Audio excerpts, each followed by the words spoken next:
حضرت ابو ہریرہ رضی اللہ تعالیٰ عنہ سے روایت ہے کہ نبی کریم صلی اللہ علیہ وآلہ وسلم نے فرمایا کہ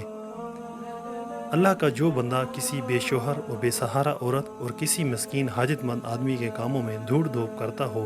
وہ اجر و ثواب میں اس مجاہد بندہ کی طرح ہے جو اللہ کی راہ میں دھوڑ دھوپ کرتا ہو۔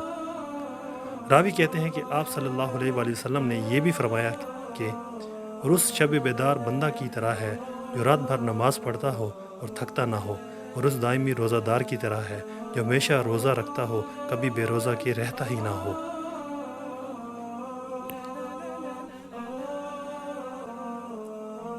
تشریح: احسان خواہ کسی قسم کا اور اللہ کی کسی مخلوق کے ساتھ کیا جائے وہ اللہ کو راضی کرنے والا عمل ہے،